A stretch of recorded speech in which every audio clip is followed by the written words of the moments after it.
हरे कृष्णा। प्रेम से बोलिए जीवित वाहन भगवान की जय। ज्योतिया माई की जय। ओम नमः शिवाय। प्रिय भक्त जनों, आज कृष्ण पक्ष आश्विन मास की अष्टमी तिथि है और आज महापुण्य फलदायी ज्योतिया व्रत है। यह ज्योतिया व्रत देवतुल्य संतान को देने वाली मानी जाती है। इस व्रत के प्रभाव से संतान दीर्घ आयु होते हैं। यह सबसे कठिन व्रतों में से एक माना जाता है। आज के दिन जितिया व्रती महिलाओं को इस पवित्र कथा को अनिवार्य रूप से श्रवण करना चाहिए, तभी यह व्रत फलदायी होता है। आज मैं आप सभी को सुनाने जा रही हूँ जितिया व्रत की संपूर्ण 5 बड़ी ही दुर्लभ कथाएं। इस व्रत को करने तथा कथा को श्रवण करने से जितिया व्रती महिलाएं जब तक जीवित रहती हैं, तब तक भगवान जीमूत वाहन की कृपा से उस माता के पुत्र का कोई बाल भी बांका नहीं कर सकता। इस व्रत कथा के प्रभाव से पुत्र की आयु लंबी होती है, घर में सुख समृद्धि तथा लक्ष्मी का वास होता है। तो आप सभी भक्तजन इस पवित्र कथा को बड़ी ही श्रद्धा और प्रसन्न चित्त मन से सुनिएगा। 2 बहनें थी, एक का नाम सुखिया और दूसरी का नाम दुखिया था। दोनों का भाग्य उनके नाम जैसा ही था। दुखिया गरीब और बहुत दुखी रहती थी। सुखिया अमीर थी और हमेशा सुखी रहती थी। दोनों एक ही गांव में रहते थे। दुखिया सुखिया के घर में काम करती थी, साफ सफाई करती थी, खाना बनाती थी और जो खाना बच जाता था वह खाना सुखिया दुखिया को दे देती थी। इसी तरह दुखिया का घर चलता था। समय बीतता गया। दोनों के बच्चे थे। सुखिया के 2 पुत्र थे और दुखिया को भी 2 पुत्र थे। जब जितिया का व्रत आया तो दोनों बहन जितिया का व्रत रखती हैं। अब देखिए, दुखिया सुखिया के घर में काम करती थी। व्रत के दिन दुखिया ने सुखिया के घर जो चावल फटका था, चावल को साफ किया था। उसमें से जो खुद्दी निकला वह अपने लिए रख ली और साफ चावल सुखिया को दे दी। फिर साग को चुनती है, पत्तियों को डंठल से अलग करती है। बढ़िया साग सुखिया के लिए रख दी और जो डंठल था वह अपने लिए रखी। अब दुखिया ने सुखिया के घर सारा खाना बना दिया और अपने घर चावल की खुद्दी और साग की डंठल लेकर गई बनाने के लिए। खुद्दी का चावल और साग की डंठल बनाकर वह खाना अपने बच्चों को खिलाई और खुद भी खाई। उसके बाद दुखिया सोने चली गई। आधी रात में एक बूढ़ी औरत उसके घर पर आकर दरवाजा खटखटाती है। बोलती है, दुखिया पूछती है, कौन है? दुखिया ने उठकर फाटक खोला और पूछती है, अम्मा आपको क्या चाहिए?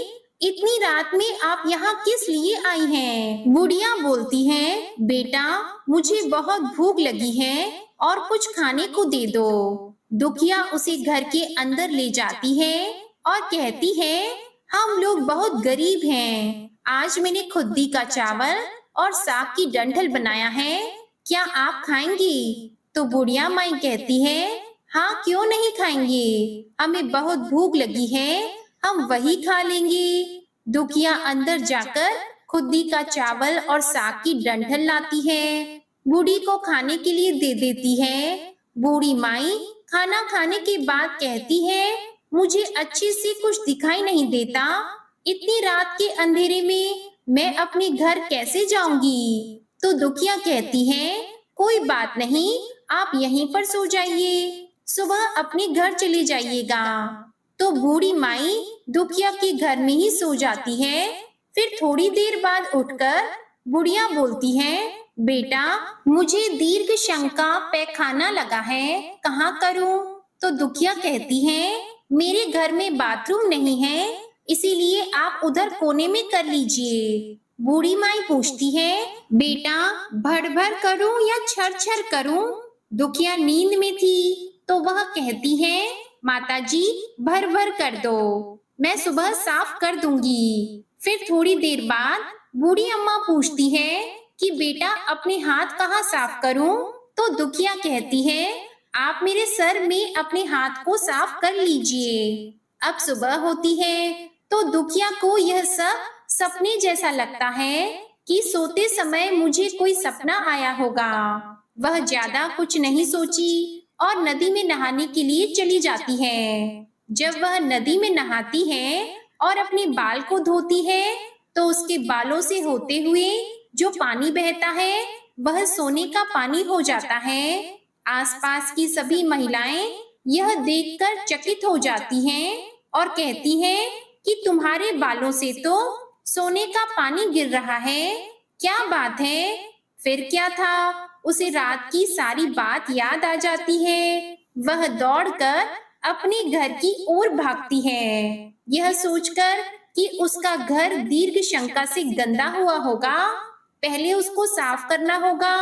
जब वह अपने घर में जाती है तो देखती है कि घर के हर कोने में ढेर सारा सोना बिखरा पड़ा है। यह देखकर दुखिया बहुत ही खुश हो जाती है और सोचती है कि जीमूत वाहन भगवान की कृपा से जो मेरे घर रूप धारण करके आए थे मुझे इतना आशीर्वाद दिया, अब दुखिया धनवान हो गई थी। अब क्या था, सुखिया के घर जाना और काम करना बंद कर देती है। दुखिया अब अपना व्रत पूरा करती है तो अपने पुत्र से कहती है कि जाओ मौसी के घर से तराजू लेकर आओ, यह नापने के लिए कि यह सोना कितना है। बच्चा बहुत खुशी से सुखिया मौसी के घर जाता है और तराजू मांगता है। सुखिया पूछती है कि तराजू पर क्या नापना है? तो बच्चा बोला मेरे घर में बहुत ढेर सारा सोना है, उसी को माँ नापेगी। तो सुखिया कहती है खाने के लिए तुम्हारे पास कुछ भी नहीं है और सोना नापेंगे, मुझसे झूठ कहते हो? तो बच्चा कहता है नहीं, मैं झूठ नहीं बोल रहा हूँ।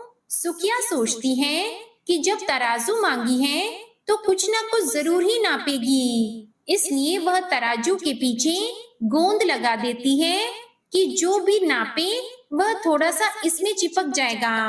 अब देखिए वह बच्चा तराजू लेकर अपने घर आता है तो दुखिया जब तराजू पर सोना नापती है तो कुछ सोने का टुकड़ा उस गोंद में चिपक जाता है। जब बालक तराजू लौटाने जाता है तो सुखिया उसको उलट पलट कर देखती है तो उस तराजू में सोना लगा हुआ मिलता है। सुखिया सोचती है उसके घर में जरूर कहीं से सोना आया होगा, इसीलिए वह कई दिन से काम पर नहीं आ रही है। सुखिया उसके घर जाकर देखती है कि यह सोना कहाँ से आया।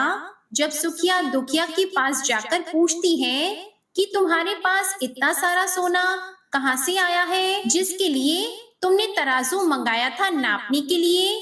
प्रिय भक्तजनों, दुखिया उस रात की सारी कहानी अपनी बहन सुखिया को बताती है। दुखिया का मन एकदम सच्चा था, इसीलिए वह सब कुछ बता देती है, लेकिन सुखिया के मन में लालच आने लगा कि दुखिया के पास हमसे भी ज्यादा धन आ गया।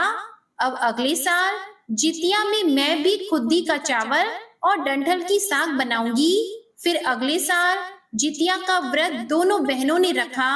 सुखिया के पास हर तरह का सुख था और धन भी था, फिर भी वह जितिया के दिन चावल फटक कर साफ करके चावल फेंक देती है और खुद्दी अपने पास रख लेती है। साग को तोड़कर पत्तियां फेंक दी और डंठल अपने पास रख ली और वही बनाई। पूजा पाठ करके सोने चली गई।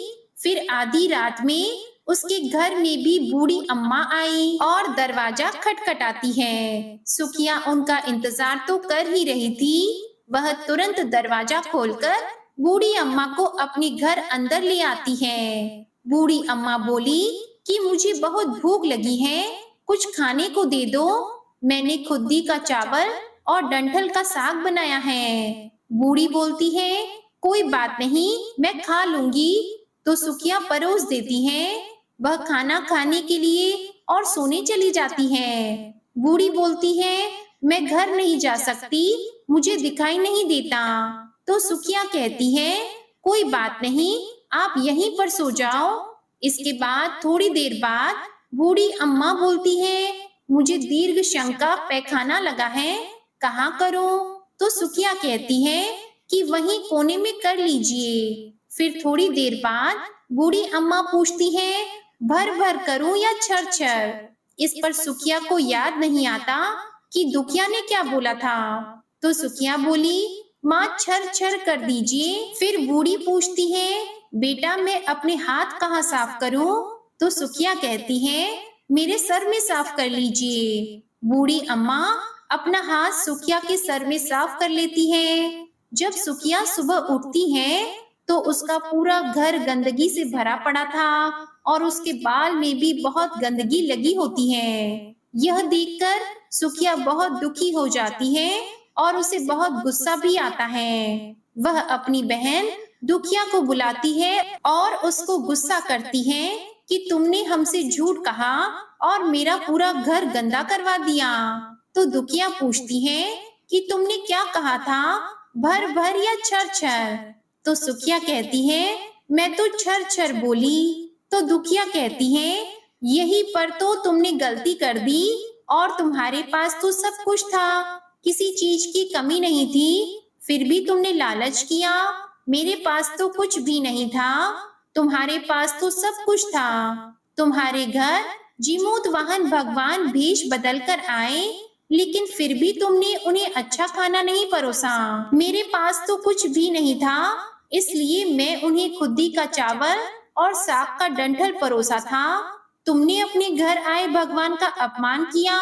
सब कुछ रहते हुए भी तुमने साग और भात खिलाया।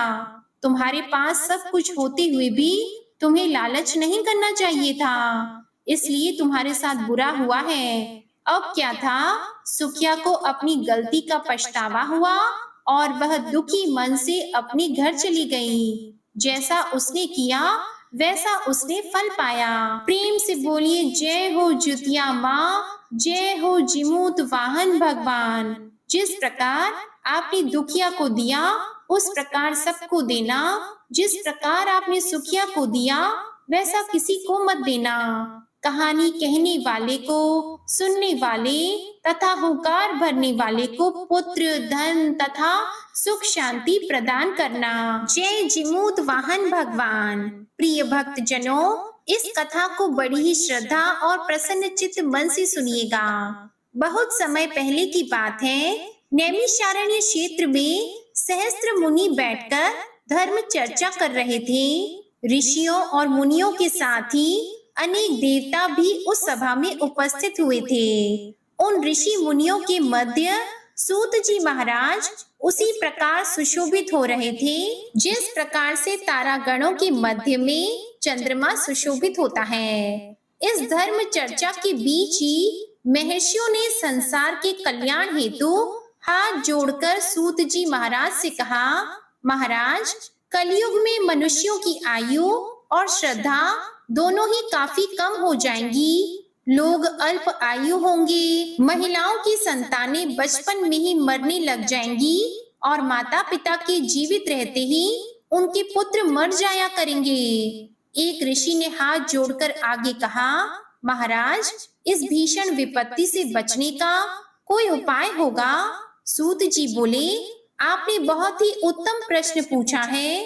कली काल में जब मनुष्यों की आयु कम होगी और श्रद्धा भक्ति उससे भी कम होगी, तब कली काल में माता पिता के सामने उनके छोटे छोटे बच्चों और जवान पुत्रों का मरना एक सामान्य बात हो जाएगी। उस समय जो भी माता नियम पूर्वक इस जीवित पुत्री का व्रत को करेंगी, उसके सभी पुत्र पूरी आयु तक जीवित रहेंगे। माता पिता के रहते हुए किसी भी पुत्र की मृत्यु नहीं होगी। संसार की भलाई के लिए मैं इस संपूर्ण वृतांत को कहता हूँ। सूत जी ने कहा, जब द्वापर युग का अंत होकर कलयुग प्रारंभ हो रहा था, उस काल में अपने अपने पुत्रों की मृत्यु से दुखी बहुत सी शोकाकुल स्त्रियों ने आपस में सलाह की कि वे सभी मिलकर महर्षि गौतम जी के पास गईं। उन सभी स्त्रियों ने महर्षि गौतम की वंदना की और कहा, हे प्रभु, अब कलयुग आ रहा है। कलयुग में लोगों के पुत्र किस तरह पूर्ण आयु तक जीवित रहेंगे और माता पिता की जीवित रहते मृत्यु को प्राप्त नहीं होंगे। इसके लिए कोई उपाय बताइए और कोई ऐसा व्रत, जप, तप अथवा पूजा हो तो हमें कहिए। गौतम जी ने कहा, मैं आपको एक प्राचीन वृतांत सुनाता हूँ, ध्यान पूर्वक सुनिए। महर्षि गौतम बोले, महाभारत का युद्ध समाप्त हो जाने के बाद एक रात्रि में द्रौपदी के 5 सोते हुए पुत्रों की द्रोणाचार्य के पुत्र अश्वत्थामा ने हत्या कर दी थी। द्रौपदी सहित 5 पांडव बहुत ही दुखी हुए। कुछ समय बाद अपनी सखियों को साथ में लेकर द्रौपदी महर्षि धौम्य के पास गई। द्रौपदी ने महर्षि धौम्य से कहा, हे मुनिवर, कौन सा उपाय करने से संतान दीर्घ आयु हो सकती है? कृपा करके वह उपाय हमको बताइए। महर्षि धौम्य बोले, सतयुग में हमेशा सत्य बोलने वाला और सभी के साथ समान व्यवहार करने वाला जिमोतवाहन नामक एक राजा था। हमेशा सत्य आचरण करने वाला राजा जिमोतवाहन बड़ा ही साहसी और रहम दिल था। एक बार राजा जिमोतवाहन अपनी रानी सहित अपने ससुराल गया। वहीं एक रात ससुराल में सो रहा था कि उसे एक स्त्री के बिलख बिलख कर रोने की आवाज सुनाई दी। वह अपने पुत्र के लिए विलाप कर रही थी। वह स्त्री बुरी तरह रोती हुई बार बार एक ही बात कह रही थी कि मुझ बुढ़िया की जीवित रहते मेरा युवा पुत्र मारा गया। हाय, मैं क्या करूं? उस बुढ़िया का विलाप सुनकर राजा जिमोतवाहन को बहुत दुख हुआ। राजा ने बुढ़िया के पास जाकर उन्हें ढांढस बंधाया और रोने का कारण पूछा। तो बुढ़िया ने रोते हुए कहा, गांव में प्रतिदिन एक गरुड़ आता है और एक युवक को खा जाता है। आज मेरे पुत्र की बारी है। अब मेरा पुत्र उस स्थान पर जाएगा जहां गरुड़ आता है, जो मेरे पुत्र को खा जाएगा। मेरे जीते जी मेरा बेटा मर जाएगा। यह कहकर बुढ़िया जोर जोर से रोने लगी। अब देखिए, राजा जिमोतवाहन ने कहा, माता तुम रो मत, आज मैं तुम्हारे पुत्र के स्थान पर वहां चला जाता हूँ। इस प्रकार गरुड़ मुझे खा जाएगा और तुम्हारा पुत्र बच जाएगा। इतना कहकर राजा उस स्थान पर जाकर लेट गया जहां गरुड़ प्रत्येक रात्रि को आता था। तब समय पर पक्षी राज गरुड़ आए और चोंच से नोच नोच कर उनका मांस खाने लगे। जब गरुड़ ने उनका संपूर्ण बायां अंग खा लिया, तब जिमोतवाहन ने करवट बदलकर अपना दाहिना अंग गरुड़ के सम्मुख रख दिया। यह देखकर पक्षीराज गरुड़ बड़े आश्चर्य हुए। गरुड़ के मांस खाते समय जिमोतवाहन ना तो रोया और ना ही चिल्लाया, ना ही उसने बचने की कोई चेष्टा की। आधा शरीर खाया जाने के बाद राजा अभी तक जिंदा ही था। गरुड़ जी को बड़ा आश्चर्य हुआ। गरुड़ जी सोचने लगे, यह आदमी कोई साधारण मनुष्य नहीं, या तो देव है या फिर कोई महान ऋषि होना चाहिए। गरुड़ जी ने राजा से पूछा, तुम मनुष्य तो नहीं जान पड़ते, क्या कोई देवता हो? तुम कौन हो? अपना नाम, कुल और निवास स्थान बतलाओ। पीड़ा से व्याकुल राजा जिमोतवाहन ने कहा, पक्षीराज, आपके यह प्रश्न व्यर्थ हैं। आप अपनी इच्छा अनुसार मेरा मांस खाइए और अपनी भूख मिटाइए। यह सुनकर गरुड़ जी को और भी अधिक आश्चर्य हुआ। गरुड़ जी ने अपने चमत्कार से राजा के शरीर को पूरा कर दिया। अब जिमोतवाहन पहले से भी अधिक स्वस्थ और सुंदर युवक बन गए थे। अब गरुड़ जी ने आदर पूर्वक राजा से उनका परिचय एक बार फिर पूछा। राजा जिमोतवाहन बोले, हे गरुड़ देव, मेरा नाम जिमोतवाहन है। मेरे पिता का नाम सालीवाहन और माता का नाम महारानी सौम्या है। हम सूर्यवंशी क्षत्रिय हैं। यह सुनकर गरुड़ ने कहा, हे राजन, मैं तुम्हारी दयालुता और त्याग की भावना देखकर बहुत प्रसन्न हूँ। तुम मुझसे कोई भी मन चाहा वरदान मांग लो। तब राजा ने कहा, हे पक्षीराज, यदि आप मुझे कोई वरदान देना चाहते हैं तो एक वरदान दीजिए कि आपने अभी तक जितने भी मनुष्यों को खाया है वे सभी जीवित हो जाएं। अब आगे से आप यहाँ के युवकों को ना खाएं। यहाँ उत्पन्न होने वाले सभी बालक लंबी आयु को प्राप्त करें। गरुड़ जी ने तथास्तु कहा और उड़कर नागलोक चले गए। नागलोक से अमृत लाकर उन्होंने लाए हुए मनुष्यों की हड्डियों के ढेर पर डाल दिया, जिससे वे सभी मनुष्य जीवित हो गए। राजा जिमूतवाहन अभी भी वहीं खड़े थे। तब गरुड़ जी ने राजा से कहा, मैं आज संसार के कल्याण हेतु एक वरदान दे रहा हूँ।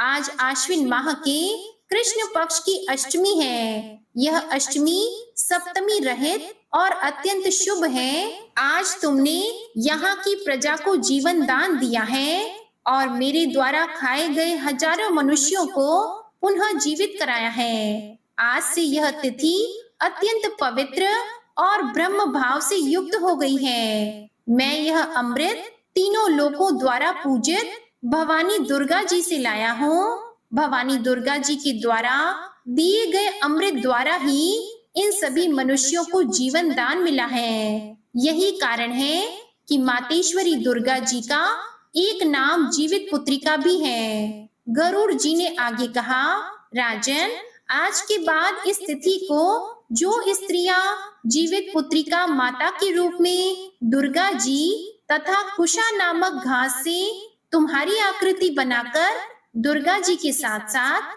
तुम्हारी भी पूजा करेंगी, उसका सौभाग्य और वंश निरंतर बढ़ता रहेगा। इस बात में जरा भी संशय नहीं। अपनी बात को स्पष्ट करते हुए गरुड़ जी ने कहा, हे राजा जिमूतवाहन, जिस दिन उदया तिथि अष्टमी हो अर्थात सप्तमी से रहित अष्टमी को ही यह व्रत करना चाहिए। सप्तमी युक्त अष्टमी को यह व्रत करने से इसका कोई फल नहीं मिलेगा। अतः शुद्ध अष्टमी को यह व्रत करके अगले दिन नवमी तिथि में ही इसका पारण करना चाहिए। यदि इन बातों का ध्यान न रखा जाए तो व्रत का प्रभाव नष्ट हो जाएगा। अब देखिए, जिमूतवाहन को यह वरदान देकर गरुड़ जी भगवान विष्णु के पास बैकुंठ लोक में चले गए। राजा जिमूतवाहन पहले तो अपने ससुराल आए और वहां से विदाई लेकर अपनी पत्नी सहित अपने नगर में गए। महर्षि धौम्य ने द्रौपदी को यह संपूर्ण वृत्तांत सुनाने के पश्चात कहा, हे देवी, मैंने यह अतिशय दुर्लभ वृत्तांत तुमको सुनाया है।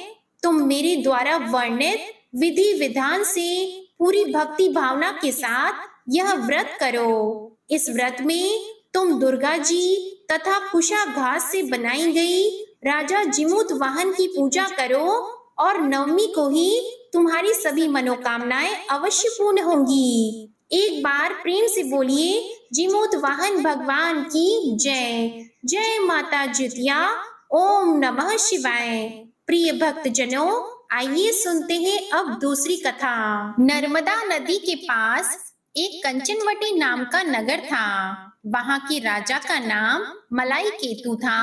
उसी नर्मदा नदी के पश्चिम और बालूट नाम की मरुभूमि थी, जिसमें एक विशाल पेड़ पर चील रहती थी और उसी पेड़ के नीचे एक सियारिन भी रहती थी। चील और सियारिन दोनों ही पक्की सहेलियां थीं। कुछ महिलाओं को जितिया व्रत करते देखकर चील और सियारिन ने यह व्रत करने का संकल्प लिया और दोनों ही भगवान श्री जिमूतवाहन की पूजा और व्रत करने का प्रण लेती हैं। जिस दिन दोनों को व्रत रखना था, ठीक उसी दिन शहर के एक बड़े व्यापारी की मृत्यु हो गई और उसका दाह संस्कार वहीं पर मरुभूमि पर हुआ। मुर्दा देखकर सियारिन को भूख लगने लगी और वह खुद को रोक नहीं पाई, जिसके कारण उसका व्रत टूट गया। किंतु चील ने खुद पर संयम रखा और पूरी श्रद्धा और नियम से अपना व्रत पूरा किया। अब देखिए, उस सियारिन ने तो मुर्दा खाया था, इसलिए उसका व्रत खंडित हो गया।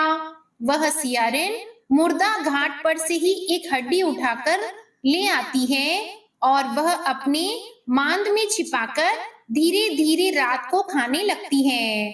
तब चील ने सियारिन से कहा, हे सियारिन बहन, तुम क्या खा रही हो? कट कट की आवाज आ रही है। तब सियारिन ने कहा, हे चील बहन, मैं क्या बताऊं, मैं दिन भर से भूखी हूँ और रात को भी भूखा रहना पड़ता है। मैं करवट बदल रही हूँ तो मेरी हड्डियां कट कट बोल रही हैं। मैं कुछ खा थोड़ी ही रही हूँ। यह सुनकर चील ने कहा, हो सकता है बहन, तुम्हारी हड्डियां ही बोल रही होंगी। अब देखिए, उस चील ने सोचा कि उसकी बहन सियारिन सत्य बोल रही है। इस प्रकार से सुबह होते ही चील ने अपना पारण पूरा किया। अब देखिए, चील ने तो अपना व्रत पूरा किया था, तो उसके बच्चे जीवित हो गए और वहां पर सियारिन ने अपना व्रत भंग कर लिया था और उसने हड्डी खा लिया था, तो उसके पुत्र मृत्यु को प्राप्त हो गए और वहां पर चील अपने बच्चों के साथ आनंद पूर्वक रहने लगी। अब इन दोनों की मृत्यु होती है, तो अगले जन्म में दोनों सहेलियों ने पुत्री के रूप में एक ब्राह्मण परिवार में जन्म लिया। उनके पिता का नाम भास्कर था। चील बड़ी बहन और सियारिन छोटी बहन बनी। बड़ी बहन का नाम शीलावती रखा गया और उसका विवाह बुद्धि सेन के साथ हो गया। छोटी बहन का नाम कपूरावती रखा गया और उसका विवाह उस शहर के राजा मलाई केतु से हुआ और छोटी बहन कंचनवटी नगर की रानी बन गई। अब भगवान जिमूत वाहन के आशीर्वाद से बड़ी बहन शीलावती को 7 पुत्र प्राप्त हुए, लेकिन कपूरावती के पुत्र जन्म लेते ही खत्म हो जाते थे। कुछ साल बाद शीलावती के 7 पुत्र बड़े हो गए और राजा के दरबार में काम करने लगे। उन्हें देखकर कपूरावती के मन में ईर्ष्या और जलन की भावना उत्पन्न हो गई। इस ईर्ष्या की भावना में कपूरावती ने राजा से कहकर शीलावती के 7 बेटों के सर कटवा दिए। फिर उन 7 सरों को साथ में लेकर बर्तन में एक साथ ढककर रख दिया। यह देखकर भगवान जिमूत वाहन ने मिट्टी की सहायता से 7 भाइयों के सर बनाए और सभी सिरों को धड़ से जोड़कर उस पर अमृत छिड़क दिया, जिसके कारण वे 7 भाई फिर से जीवित हो गए और घर लौट आए। रानी ने जो कटे सिर भिजवाए थे वह सब फूल बन गए। कपूरावती समाचार पाने को बहुत व्याकुल थी, लेकिन जब उसे इस बात का पता चला तो वह अपनी बड़ी बहन के घर गई और वहां सबको जीवित देखकर आश्चर्य में पड़ गई और बेहोश हो गई। जब कपूरावती होश में आई तो उसने अपनी बड़ी बहन से यह सारी बात बताई। भगवान जिमूत वाहन की कृपा से बड़ी बहन को पूर्व जन्म की सारी बातें याद आ गई और वह अपनी छोटी बहन को उसी पेड़ के नीचे लगातार पूर्व जन्म की सारी बातें सुनाई, जिसे सुनकर कपूरावती फिर से बेहोश हो गई और मर गई। जब राजा तक इस बात की सूचना मिली, उन्होंने उसी जगह पर पेड़ के नीचे कपूरावती का दाह संस्कार कर दिया। अब देखिए, बड़ी बहन इस जन्म में भी अपने पुत्रों के साथ सुखपूर्वक रहने लगी और अपना जीवन व्यतीत करते हुए वृद्धावस्था में भगवान को प्रिय हो जाती है और मृत्यु को प्राप्त होती है। अगले जन्म में फिर से छोटी बहन जो सियारिन थी, उसने जन्म लिया और उसे वह सारी बातें याद थी। इस जन्म में उसने भगवान जिमूत वाहन की पूजा की और ज्योतिया का व्रत किया। इसके फल से उसे पुत्र रत्न की प्राप्ति हुई। उसके सारे पाप मिट गए और वह पुत्रवती हो गई। इस जन्म में वह अपना जीवन आनंद पूर्वक बिताने लगी। प्रेम से बोलिए, जय जिमूत वाहन भगवान, जय हो जितिया माई। एक गांव में 2 बहनें थी जिनका नाम चूलिया और सियरिया था। चूलिया बहुत ही मेहनती थी और गरीब भी थी। वह मजदूरी करके अपने बच्चों को पालती थी, लेकिन सियरिया गलत आचरण वाली थी, जो हमेशा मौज और ऐश करती थी और चूलिया से जलती भी थी। हर वक्त सियरिया यह सोचती थी कि चूलिया इतनी खुश कैसे रहती है। चूलिया की हंसी खुशी सियरिया से सहन नहीं हो पाती। उसके कारण सियरिया चूलिया के संतानों को सताने के लिए कई प्रयास कर चुकी थी और कई बार चूलिया के बच्चों को मारने की कोशिश भी कर चुकी थी। किंतु चूलिया की तपस्या और व्रत के कारण उसके बच्चे सदैव सुरक्षित बच जाया करते थे। एक दिन सियरिया चूलिया के सभी बच्चों को लेकर लकड़ी काटने के लिए गई। वहां जंगल में लकड़ी काटते काटते बच्चे थक गए और थोड़ी देर के लिए सो गए। बच्चों को सोया देखकर सियरिया ने सभी बच्चों के सिर काट दिए और टोकरी में रखकर वापस घर आ गई। चूलिया को वह टोकरी भेंट में दी और कहा, दीदी मैं जंगल से आपके लिए नारियल लाई हूँ, बच्चों को खिला देना। चूलिया ने उस टोकरी को उठाकर देखा नहीं और किनारे में रख दिया और अपने बच्चों की प्रतीक्षा करने लग गई। जब शाम से रात हो गई और बच्चे वापस नहीं आए तो वह बहुत ही परेशान हो गई। बड़ी ही करुण स्वर में जोर जोर से रोने लगी। करुणा भरी स्वर को सुनकर पार्वती जी से रहा नहीं गया और उन्होंने महादेव जी से कहा, हे प्रभु, कोई दुखियारी बहुत रो रही है, उसके रोने में बहुत ही वेदना छुपी हुई है, मुझे बर्दाश्त नहीं हो पा रहा, हमें चलकर देखना चाहिए कि कौन रो रहा है और क्यों रो रहा है। इस बात पर महादेव जी ने कहा, हे देवी, यह मृत्यु लोक है और यहाँ पर यह साधारण सी बात है। लेकिन पार्वती जी के हठ के कारण महादेव जी उनके सामने झुक गए और चूलिया के पास जाकर उसके रोने के कारण पूछे। महादेव जी के पूछने पर चूलिया ने अपने रोने का कारण विस्तार से बताया। शंकर जी ने जब ध्यान लगाया तो उन्होंने चूलिया के बच्चों को जंगल में मृत पाया, जिसके बाद शंकर जी ने पार्वती जी को अनुरोध किया और बच्चों को पुनः जीवित कर दिया। बच्चे नींद से उठकर मौसी को ढूंढ रहे थे, किंतु मौसी वहां नहीं आई थी। बच्चे डर कर घर आ गए और मौसी के सारे कार्य माँ के सामने बता दिए। यह सब सुनकर चूलिया सियरिया के पास जाकर लड़ने लगी कि तुम मेरे बच्चों को जंगल में क्यों अकेला छोड़कर आई। दोनों बहनों में लड़ाई शुरू हो गई और यह लड़ाई 7 दिन 7 रात तक चलती रही, किंतु उस लड़ाई का कोई हल नहीं निकला। इसके बाद दोनों ने उस जंगल में एक तपस्वी को घटना सुनाई। घटना को सुनने के बाद तपस्वी ने दोनों को आदेश दिया कि तुम दोनों जाकर पास में खेल रहे बच्चों को बाल से घसीटते हुए मेरे पास लाओ, उसके बाद मैं निर्णय करूंगा।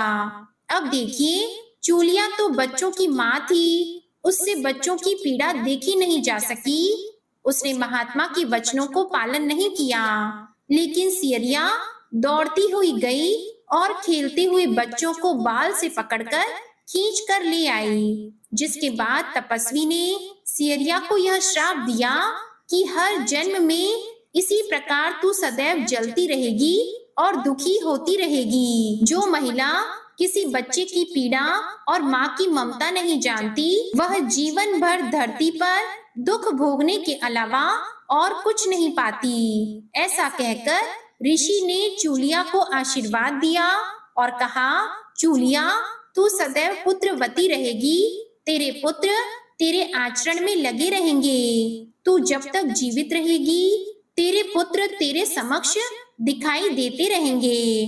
तू अपना जीवन सुख पूर्वक व्यतीत करेगी। ऐसा कहकर ऋषि जी अपने ध्यान में लग गए और चूलिया अपने बच्चों को लेकर खुशी खुशी अपने घर चली आई। प्रेम से बोलिए, जय शिव शंकर, जय जिमूत वाहन भगवान, जय जितिया माँ, ओम नमः शिवाय। प्रिय भक्तजनों, आइए अब सुनते हैं 5वीं कथा, जिसे सुने बिना यह कथा अधूरी मानी जाती है। महाभारत के युद्ध में जब अश्वत्थामा अपने पिता की मृत्यु से बहुत दुखी थे और अपने पिता की मृत्यु का बदला लेना चाहते थे, जिसके कारण वह पांडवों के शिविर में घुस गए। शिविर में उस समय 5 लोग सो रहे थे, जिसके कारण अश्वत्थामा ने उनको पांडव समझकर खत्म कर दिया, उनकी हत्या कर दी। यह माना गया कि सभी पुत्र द्रौपदी के पुत्र थे। जिसके बाद अर्जुन ने अश्वत्थामा को बंदी बना लिया और उसकी दिव्य मणि छीन ली, जिसके कारण अश्वत्थामा ने क्रोध में आकर अभिमन्यु की पत्नी के गर्भ में पल रहे शिशु को भी ब्रह्मास्त्र के जरिए मार डाला। जिसके बाद भगवान श्री कृष्ण ने अपने सारे पुण्य का फल उत्तरा की अजन्मी संतान को दे दिया और गर्भ में पल रहे शिशु को पुनः जीवित किया। श्री कृष्ण भगवान की कृपा से इस पुत्र का नाम जीवित पुत्रिका नाम दिया गया। तब से लेकर आज तक संतान की लंबी उम्र के लिए और उनकी मंगल कामना के लिए हर साल माताएं जितिया या जीवित पुत्रिका का व्रत रखती हैं और परंपरा के साथ उन्हें पूरा भी करती हैं। प्रेम से बोलिए जीमूत वाहन भगवान की जय। जय ज्योतिया माँ। ओम नमः शिवाय। प्रिय भक्त जनों, उम्मीद करती हूँ आज की ये कथा आपको बेहद पसंद आई होगी। अगर पसंद आए तो वीडियो को लाइक जरूर कीजिएगा, शेयर भी कीजिएगा और हमारे चैनल को सब्सक्राइब करना मत भूलिएगा। और कमेंट में जय माता जितिया अवश्य लिखिएगा। आपका जीवन मंगलमय हो और आपके पुत्र सदैव आपके आंचल में बने रहें। ओम नमः शिवाय।